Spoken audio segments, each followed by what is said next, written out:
Well, hello everyone.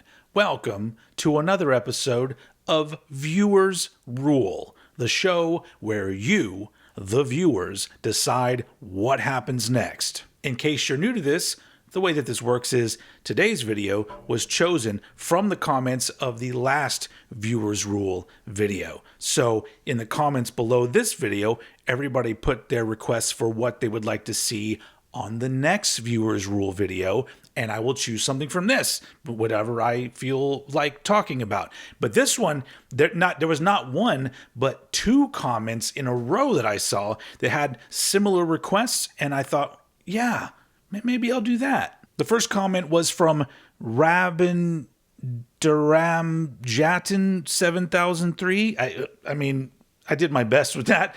And they said, best album cover is my suggestion for the next Viewers Rule. And then right below that, Mr. Nicholas Fisher, 2595, said, awesome video as always, old head. Thank you very much, Nicholas. A video about your favorite picture disc or album covers would be cool. So I've taken those two comments and kind of molded them together. And what we're going to do on today's video is I'm going to talk about 10 album covers that I love.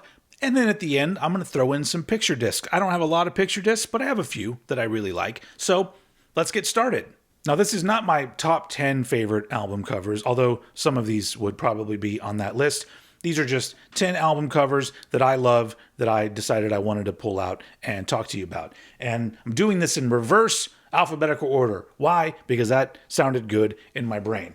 First up, one of my favorite album covers of all time, Van Halen 1984. This is also a very important album for me because this was pretty much my doorway into getting into rock music on my own, way back when I was like 6, 7 years old. Something about the image has always been the colors are very pleasing. The image is fun and interesting. I like the way that the album title is written in the Roman numerals on either side of the Van Halen logo. And it's just one of those album covers where it's like, hey, it's a baby angel smoking cigarettes because why not? But I've always loved this one. All right, next up, Suicidal Tendencies, How Will I Laugh Tomorrow When I Can't Even Smile Today? Something about this photograph, the framing of them under this structure right here with the Suicidal logo up at the top. And when I was little and I first saw this album cover, I was like, those dudes actually look dangerous. And I've always just loved it. I love the vibe. Sometimes putting a band picture on an album cover is pretty fucking lame. But sometimes you fucking nail it. And it's just an iconic image right here. I would say this is probably my favorite Suicidal Tendencies album cover. It's just, I don't know. Somehow it encapsulates the spirit of the band just right there in one image. And so, one of my favorites. All right, and now, Rush, Roll the Bones. This is not only one of my favorite Rush albums and one that I think is highly unappreciated, but also the album cover, the combination of the domino wall, the kid kicking the skull and the water, and the colors of it all, it's always just really caught my eye, and I'll just like sort of stare at it and stare at the dominoes and the dominoes that spell Rush. It's, I guess in theory, it's not really that complicated of an image, but just the way that it's done, it's just very pleasing to the eye. So this has always been one of my favorite album covers, Roll the Bones. All right, next up, Motley Crue, Dr. Feelgood. Now, with a lot of these, sometimes just color choice has a lot to do with me really liking an album cover. Plus, I always really like the framing of certain album covers where I like when a band name is at the top a lot of times, when there's some kind of logo and when there's, I don't know, a choice of color that is really pleasing to my eye. And this one, it's Dr. Feelgood, and there's a wall that this bat knife skull snake is on, and it doesn't look like the wall that would be in a doctor's office. It looks like a bathroom wall, driving even more home the point that Dr. Feelgood's not an actual doctor. But I've always just really loved the way that this looks. Never been not pleasing to me. Anyway, all right, Dr. Feelgood. All right, this one's a given for anybody that knows me.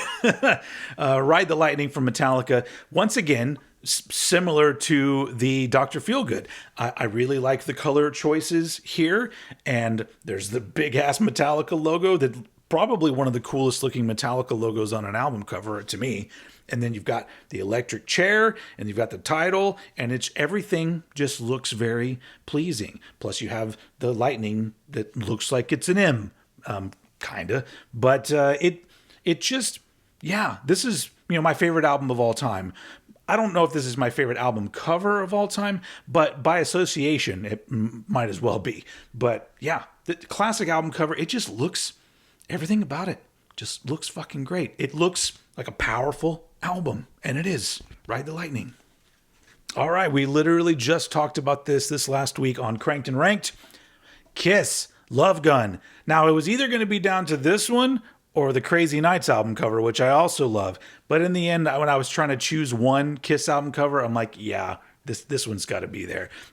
Once again, choice of colors is great. You got the Kiss logo with Love Gun at the top. The art is just fucking awesome. It just looks, I don't know. This was the first full Kiss album I ever owned after Double Platinum back when I was a kid. And I just remember seeing this album cover and I'm like, that looks cool as shit, man. And now flash forward 40 years later and I still look at it. I'm like, that's fucking cool as shit. All right, Love Gun. All right, here we go again with the symmetry and whatnot. Guns N' Roses, Appetite for Destruction. Now, somebody's going to chime in and be like, that wasn't actually the original album cover. Yes, I fucking know that. But that album cover sucks. This album cover is iconic and looks amazing. And I particularly like the vinyl version here. When I first got this album, it was on cassette. And I think it was just the cross that was on there. But I've always liked the LP version where it's got the name, the album and the band name on the sides. It just adds a little something to the cover, and I've always really liked it. And yeah, that's just an iconic fucking image. If you're a huge Guns N' Roses fan, that's the fucking tattoo you get. But yeah, always looked fucking cool to me. This is another one that has lived with me as a favorite since I was a kid. So Appetite for Destruction. All right, and another one, not so much with the symmetry type thing here, but this is another one that has lived with me as one of my favorites since I was in the 3rd grade, when one of my classmates just randomly bought me this album. I don't know why, but I thank them. But The Exploited, Troops of Tomorrow. It's similar to that Suicidal Tendencies one. This one just looked like this band was fucking dangerous. And I like the fact that it kind of looks like a metal album cover, even though they have metal-ish qualities on this album, but they're a punk band. But this is more of that classic metal guy kind of album cover thing that you love, where there's a lot of zombies and other details and shit in there. And then the band members look cool as fuck and all have chains and weapons, and he's got a fucking bone he's gonna beat somebody with. But yeah, fucking killer. Now I think if you go to stream this album, there's a really fucking lame version of this album cover. No, this is the one. Exploited, Troops of Tomorrow. Okay, fine, there is kind of a theme here. These are all albums where I thought the cover was cool when I was a kid and still do. Def Leppard, Hysteria. So 2 things about this album cover that I love. The first, it's huh? And then the second is, this looks how the album sounds to me. And I've always thought that was fascinating. Whatever combination of shit they put together to make this album cover, I look at it and I'm thinking of the guitar tone and the drum sound and everything. And yeah, once again, Def Leppard name at the top. There is a triangle. There's symmetrical things. There's a fucking shape on there. But anyway, it just looks cool. I look at it and I'm like, I want to go listen to that album right now. So yeah, definitely still one of my favorites, Def Leppard, Hysteria. All right, so we're wrapping it up with another one that, if you know me, you knew this album was going to be here. And once again, with the fucking symmetry and colors and shit. Anthrax, State of Euphoria. This album was my introduction to Anthrax. I've talked about it a lot, but I've always just really liked the way this album cover looks. Even though some of the painted faces look kind of lame if you would get really close, but the whole package, the whole complete package of the 4 names of the album and the band all around this, and then the circle, and then the color yellow. I really like the color yellow, and it's always just looked really fucking cool to me. So yeah. So go figure. If you put things evenly spread out and symmetrical and have some kind of shape, and then pick a color that pops out, I'm probably gonna like your album cover. But hey, this is the 10th one I've talked about, so that's all I'm talking about for album covers. But it leads directly into me talking about picture discs, which I don't have very many picture discs because I don't normally like how they sound. So when I have a picture disc, it's either only available that way, or it's something special that I wanted another version of, like this one, the Anthrax State of Euphoria picture disc. So let's take a look at this. Look at that, see? That is a cover that needed to be on a picture disc. And then the back has the back cover. And guess what? Doesn't sound as good as the other version, but it's definitely cool to watch it spin around on the turntable. And so I guess that's why you get it. But that is one of the few picture discs I'm going to talk about. I have a few more I'm going to talk about.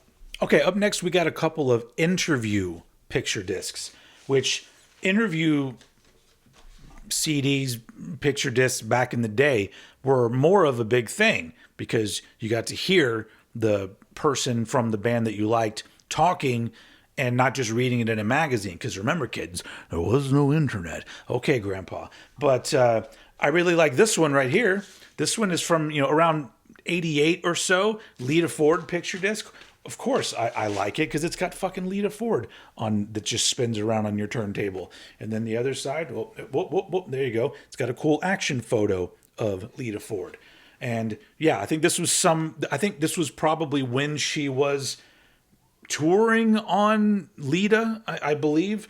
It's been a little while, but I think that's what it was. But anyway, Lita Ford picture disc.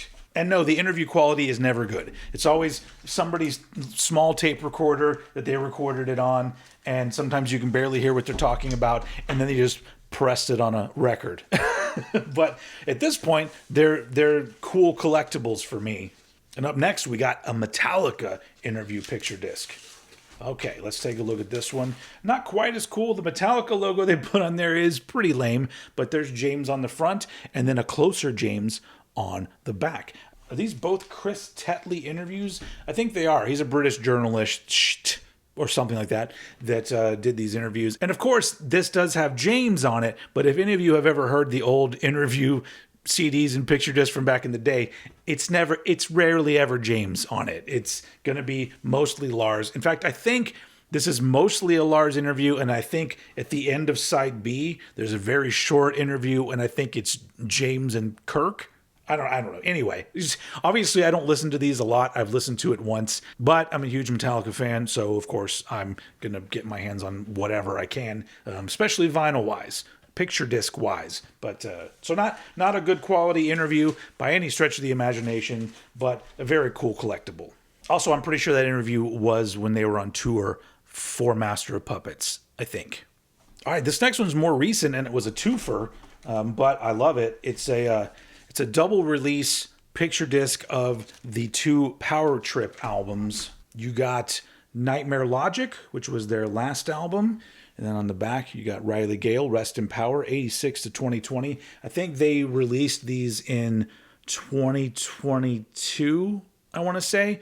But I love the artwork on these albums, so having it on a picture disc is fucking sweet. And then you've got Manifest Decimation, their first full length. And then on the back, another color of the Rest in Power, Riley Gale, but also artwork that I really fucking love. And the proceeds for these went to the Riley Gale Foundation, which I believe was started by his family, but ends up donating money to causes that he believed in. So even more of a reason to get these, but also Power Trip fucking ruled. All right, last but certainly not least for picture discs and for this episode, the Beavis and Butthead Experience.